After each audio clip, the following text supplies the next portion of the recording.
A big day of celebrations overseas for Pride Month, from South Korea to Greece. Thousands turning out for parades celebrating the LGBTQ community. Here in the U.S., some lawmakers are seeking to rebrand the month into something else.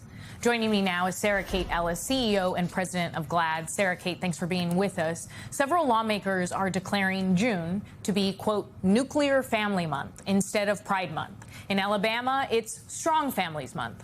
What's your reaction to these lawmakers essentially trying to erase Pride celebrations? Hi, thanks for having me, and happy Pride. You can't cancel Pride, no matter how hard you try. I also wonder, you know, my wife and I have 2 kids. Are we considered a nuclear family as well?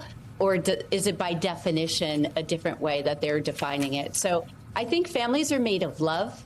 And we have families in the LGBTQ community. We celebrate them in Pride. So I feel like this is just a continuation of the rhetoric and the political attacks on our community. And they'll stop at nothing to distract from what Americans really care about in this day and age. There's a new poll from GLAAD that shows over 2/3 of U.S. adults support the ability of brands to show support for LGBTQ people during Pride Month. And 65% of registered voters believe politicians often use transgender issues as a distraction from more important priorities. What do you think these results say? What do they tell you, and the disconnect between those results and what we're seeing from the government? That's exactly right. It is a complete disconnect.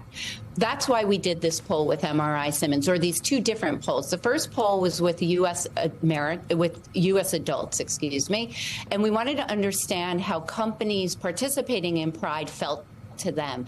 And the super majority, nearly 70%, said that they thought brands that participated in Pride were good employers, cared more about their employees and the consumers, and that they were more likely to trust those brands that held on to their values. And so I think we see a disconnect from what politicians are pushing out and what American people feel.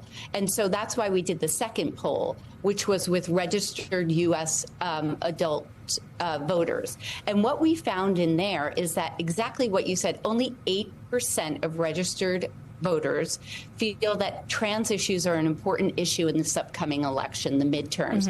What they really care about, 70% of them, is affordability and the ability to put a roof over their head, to make sure that there's a meal on their table, and to make sure that they're earning a decent living and creating a happy family.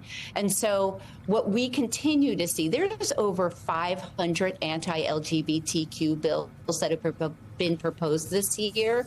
The FCC is trying to put warning labels on LGBTQ content on television when we're trying to tell our stories and share our stories. So we continue to see these attacks. But what's important to understand is that it's not resonating with the American people. They're actually starting to see what's happening is that the gig is up, and they're seeing that they're just trying to distract them from what they really need and what they really care about. Sarah Kate Ellis, I'm sorry we have to leave it there, but thank you so much for coming on to talk about this important issue.